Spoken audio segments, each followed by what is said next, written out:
श्री शिवाय नमस्तुभ्यम महाराज। जैसा कि आप सभी जानते ही हैं कि 15 फरवरी को है भोलेनाथ की सबसे प्रिय तिथि यानी कि महाशिवरात्रि। और इस महाशिवरात्रि सभी माताओं बहनों को अपने बच्चों के उज्जवल भविष्य और अच्छे स्वास्थ्य के लिए इस दिन किए जाने वाले कुछ विशेष और चमत्कारिक उपाय जरूर ही करने चाहिए, क्योंकि महाराज आज के समय में लगभग हर घर में एक जैसी चिंता सुनने को मिलती है। कोई माँ कहती है कि मेरा बच्चा पढ़ने बैठता ही नहीं, कोई कहती है कि बच्चा बहुत जल्दी गुस्सा कर देता है, छोटी छोटी बातों पर चिड़चिड़ा हो जाता है। कई माता पिता इस बात से परेशान रहते हैं कि बच्चा दिन भर मोबाइल में लगा रहता है, पढ़ाई में मन नहीं लगता। और परीक्षा का समय आते आते घर का वातावरण भी तनावपूर्ण हो जाता है। जैसे जैसे बोर्ड परीक्षाएं नजदीक आती हैं वैसे वैसे घरों में चिंता बढ़ने लगती है।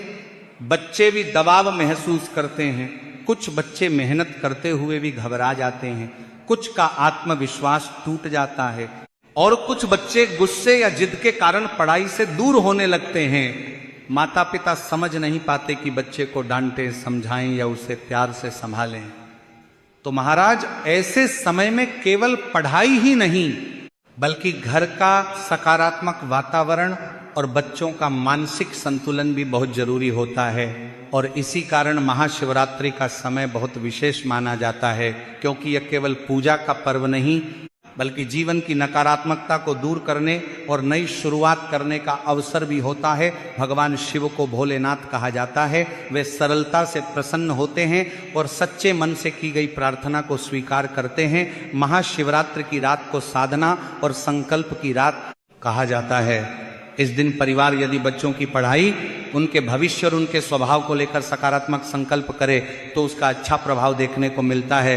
क्योंकि महाराज अक्सर देखा जाता है कि बच्चा मेहनत करता है तो उसको, लेकिन परीक्षा में उसके अनुसार परिणाम नहीं आता। कभी डर की वजह से, कभी घबराहट की वजह से, तो कभी मन का असंतुलन पढ़ाई पर असर डालता है। ऐसे में गुरुजन एक सरल उपाय बताते हैं जिसे महाशिवरात्रि के समय विशेष रूप से करने की सलाह दी जाती है, ताकि बच्चे का आत्मविश्वास बढ़े और उसका मन पढ़ाई में स्थिर हो सके। तो महाराज इस उपाय में आपको आवश्यकता होने वाली है 7 दूर्वा की, जिसे कई लोग दूब या दुर्वा घास भी कहते हैं, और ये बहुत ही पवित्र मानी जाती है। तो इस उपाय के लिए सबसे पहले तो यदि बच्चे ये उपाय कर सकें तो उन्हें करना है, अन्यथा बच्चों की माँ भी इस उपाय को कर सकती हैं। तो महाराज महाशिवरात्रि के दिन सुबह या शाम परिवार के साथ शिव मंदिर जाएं। और महाराज कई माता बहनों का प्रश्न रहता है कि क्या यह उपाय घर पर किया जा सकता है, तो इसका जवाब है नहीं, यह उपाय आपको भगवान शिव के मंदिर में जाकर ही करना होगा। तो सबसे पहले तो हाथ में जल का पात्र लें और 7 दूर्वा को अपनी हथेली पर नीचे की ओर रख लें। अब भगवान शिव का स्मरण करते हुए शिवलिंग पर जल अर्पित करें। जल चढ़ाते समय 7 दूर्वा भी साथ रखें। इसके बाद उन 7 दूर्वाओं में से 6 दूर्वा भगवान कार्तिकेय को अर्पित करें, क्योंकि उन्हें विजय और बुद्धि का प्रतीक माना जाता है।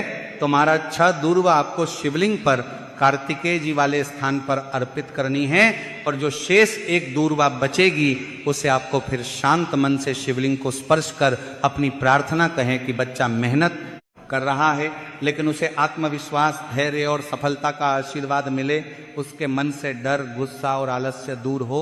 अब जो दूर्वा शिवलिंग पर चढ़ाई गई थी उसे सम्मान से घर ले आएं और परीक्षा वाले दिन बच्चा उस दूर्वा को माथे से लगाकर भगवान का स्मरण करे और फिर परीक्षा देने जाए। इससे बच्चे के मन में सकारात्मक भावना और आत्मविश्वास जागता है।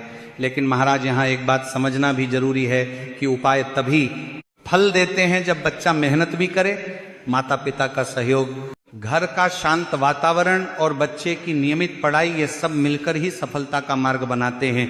क्योंकि परीक्षा का यह समय माता पिता के लिए भी अवसर होता है कि वे बच्चों पर केवल दबाव न डालें बल्कि उनका मन समझें, उनसे बात करें, उनका डर दूर करें और उन्हें विश्वास दिलाएं कि मेहनत का फल अवश्य मिलेगा। अब महाराज हम बात करते हैं उस दूसरे विशेष उपाय के बारे में, जो कि सभी माताओं बहनों को विशेष रूप से अपने बच्चों के लिए ही इस महाशिवरात्रि पर करना है। क्योंकि आज के समय में अधिकतर माता पिता एक जैसी शिकायत करते हैं कि बच्चा छोटी छोटी बात पे गुस्सा करने लगता है, बात नहीं मानता, जल्दी नाराज हो जाता है या घर का माहौल तनावपूर्ण बना देता है। कई बार यह स्वभाव पढ़ाई पर भी असर डालता है। बच्चा पढ़ने बैठता है पर मन शांत नहीं रहता, छोटी बातों पर झुंझलाहट आने लगती है। ऐसे समय में बच्चे को डांटने या दबाव डालने के बजाय उसका मन शांत करना अधिक आवश्यक होता है। और महाशिवरात्रि का समय भगवान शिव की कृपा से घर के वातावरण को शांत बनाने का श्रेष्ठ अवसर माना गया है, क्योंकि महाराज इस समय एक विशेष उपाय बताया जाता है जिसे विशेष रूप से बच्चों के स्वभाव को शांत करने के लिए किया जाता है, और इसे महाशिवरात्रि के दिन करना अधिक शुभ माना जाता है। तो महाराज इस उपाय के लिए सबसे पहले तो आपको 5 बेलपत्र लेने होंगे, और जो आप 5 बेलपत्र लेंगे वो कहीं से भी टूटे हुए या फिर खंडित नहीं होने चाहिए। इसी के साथ यदि आपको बेलपत्र नहीं मिल पाते हैं तो आप शिवलिंग पर चढ़े हुए बेलपत्र को भी पुनः शुद्ध जल से धो करके इनका उपयोग भी इस दिन कर सकते हैं। तो आपको 5 बेलपत्र लेने हैं, क्योंकि बेलपत्र भगवान शिव को अत्यंत प्रिय माना जाता है।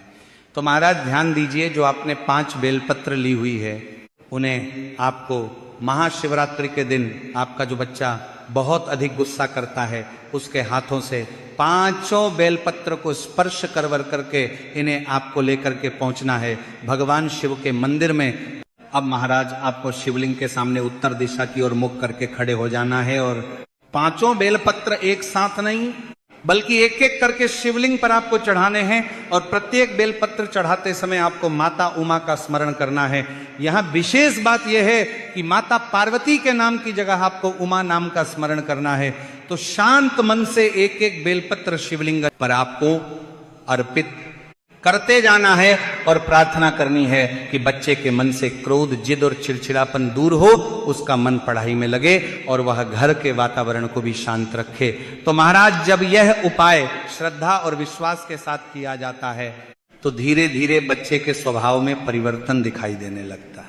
बच्चा पहले से शांत होने लगता है, बात समझने लगता है और पढ़ाई पर ध्यान केंद्रित कर पाता है। तो महाराज माता पिता को यह भी समझना चाहिए कि बच्चों पर केवल पढ़ाई का दबाव डालना ही समाधान नहीं है, उन्हें समय देना, उनकी बात सुनना और उनका मन समझना भी उतना ही जरूरी है। कई बार बच्चा पढ़ाई के दबाव या असफलता के डर से चिड़चिड़ा हो जाता है। अब महाराज हम बात करते हैं ऐसे बच्चों के लिए जो पढ़ाई लिखाई में अच्छे होते हैं, सभी कार्यों में अच्छे होते हैं, लेकिन वह किसी कारणवश बार बार बीमार पड़ जाते हैं। आजकल माता पिता की सबसे बड़ी चिंता बच्चों को लेकर ही होती है।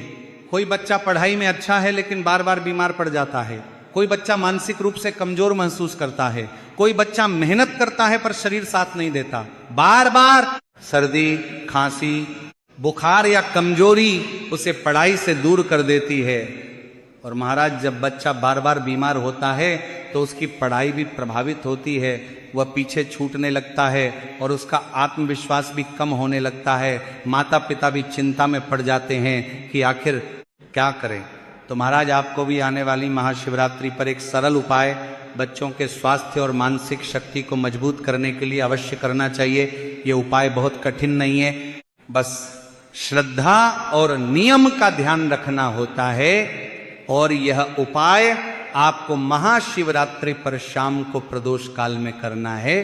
तो महाराज इस उपाय के लिए सबसे पहले तो आपको 5 पीपल के पत्ते लेने होंगे, और ये ध्यान रखना चाहिए कि पत्ते साफ और स्वच्छ हों। यदि पेड़ से तोड़ना संभव न हो तो नीचे गिरे हुए साफ पत्ते भी जल से धोकर लिए जा सकते हैं। और जब बच्चा भोजन करने बैठता है तो एक थाली में वे 5 पीपल के पत्ते इस प्रकार रखे जाते हैं कि वे साफ और ठीक से बिछे हों। अब जो भी भोजन घर में बना हो वही भोजन उन पत्तों के ऊपर परोसा जाता है। कोई विशेष भोजन बनाने की आवश्यकता नहीं है। अब बच्चा उसी भोजन को खाता है, और ध्यान रहे बच्चे को पीपल के पत्ते आपको नहीं खिलाने हैं, केवल पीपल के पत्तों पर भोजन रख करके वही भोजन खाया जाता है, ना कि पीपल के पत्ते। यदि यह क्रम कुछ समय तक अपनाया जाए तो धीरे धीरे बच्चे के स्वास्थ्य में सुधार दिखाई देने लगता है। महाशिवरात्रि के समय यह उपाय इसलिए भी विशेष माना जाता है क्योंकि उस समय पूरे वातावरण में शिव भक्ति और सकारात्मक ऊर्जा का संचार होता है। घर में पूजा, मंत्र, भजन और शांति का वातावरण बच्चों के मन और शरीर पर भी अच्छा प्रभाव डालता है। लेकिन महाराज यहाँ एक बात समझना बहुत जरूरी है कि केवल उपाय करना ही पर्याप्त नहीं होता। माता पिता को बच्चों के खान पान, दिनचर्या और पढ़ाई के समय का भी ध्यान रखना चाहिए। बच्चा देर रात तक मोबाइल चलाएगा, सही भोजन नहीं करेगा और पढ़ाई का समय नियमित नहीं होगा तो समस्या बनी रहेगी। महाशिवरात्रि का यह पर्व हमें संयम, अनुशासन और संतुलन का भी संदेश देता है। भगवान शिव स्वयं योग और ध्यान के प्रतीक हैं, इसलिए यदि बच्चे के जीवन में भी थोड़ी दिनचर्या और अनुशासन लाया जाए तो उसका शरीर और मन दोनों मजबूत होते हैं। जब बच्चा स्वस्थ रहता है तब उसका मन पढ़ाई में भी अधिक लगता है, वह आत्मविश्वास के साथ परीक्षा देता है और सफलता की ओर बढ़ता है। अब महाराज हम बात करते हैं अंतिम उपाय की, जो ऐसे बच्चों के लिए है जो कि माता पिता की बात नहीं मानते हैं, जो कि जल्दी गुस्सा कर देते हैं, पढ़ाई में मन नहीं लगाते और कई बार गलत संगति में भी पड़ जाते हैं। माता पिता समझ नहीं पाते कि बच्चों को कैसे संभालें। डांटने पर बच्चा और जिद्दी हो जाता है, बार समझाने पर भी कभी कभी बात नहीं मानता। तो ऐसे समय में केवल डांटना समाधान नहीं होता, बल्कि बच्चे के स्वभाव को धीरे धीरे शांत दिशा में मोड़ना आवश्यक होता है। और महाशिवरात्रि का समय इस परिवर्तन के लिए बहुत शुभ माना जाता है। इस समय एक विशेष उपाय किया जाता है जो बच्चों के स्वभाव को शांत करने और उन्हें सही दिशा देने के लिए किया जाता है। तो इस उपाय में आपको 7 जनेऊ लेने होंगे और इन्हें लेकर के आपको पहुंचना है महाशिवरात्रि या इससे पहले किसी भी मंगलवार बजरंगबली के मंदिर पहुंचकर सबसे पहले बजरंगबली के सामने घी या सरसों के तेल का दीपक जलाएं। इसके बाद श्रद्धा से हनुमान चालीसा का पाठ करें। अब जो 7 जनेऊ आप अपने साथ लाए थे उन्हें एक एक करके बजरंगबली के चरणों में समर्पित करें। हर बार बालाजी का स्मरण करते हुए प्रार्थना की जाती है कि बच्चा गलत संगति से दूर रहे, उसका स्वभाव शांत हो, वो पढ़ाई में मन लगाए और परिवार का आदर करे। प्रार्थना के बाद शांत मन से घर वापस आ जाए तो महाराज श्रद्धा से किया गया ये उपाय धीरे धीरे बच्चे के स्वभाव में बदलाव लाता है। उसका गुस्सा कम होने लगता है और वो परिवार की बात समझने लगता है। अब महाराज महाशिवरात्रि का महत्व केवल बच्चों के स्वभाव तक सीमित नहीं है। कई परिवार आर्थिक परेशानी या अधूरी मनोकामनाओं से भी परेशान रहते हैं। ऐसे समय में एक और उपाय बताया जाता है जो घर की सकारात्मकता और समृद्धि के लिए किया जाता है। इस उपाय में 3 गांठ वाली 5 दुर्वा ली जाती हैं। ध्यान रखा जाता है कि दुर्वा में केवल 3 गांठ हों, इससे अधिक नहीं। उन 5 दुर्वाओं को आपस में बांध लिया जाता है और गणेश जी के मंदिर ले जाया जाता है। मंदिर पहुंचकर उन दूरवाओं को गणेश जी के पास रखकर प्रार्थना की जाती है कि घर की परेशानियां दूर हों, बच्चों की पढ़ाई में सफलता मिले और घर में सुख समृद्धि बनी रहे। प्रार्थना के बाद मंदिर में रखा कोई फूल घर लाकर उस स्थान पर रखा जाता है जहां घर के पैसे या कीमती वस्तुएं रखी जाती हैं। कहा जाता है कि इससे घर में सकारात्मक ऊर्जा बढ़ती है और धीरे धीरे आर्थिक और मानसिक परेशानियां कम होने लगती हैं। तो महाराज ये थे महाशिवरात्रि पर किए जाने वाले कुछ विशेष और चमत्कारिक उपाय। यदि आपको जानकारी उचित लगी हो तो वीडियो को लाइक और चैनल को सब्सक्राइब जरूर करें। धन्यवाद।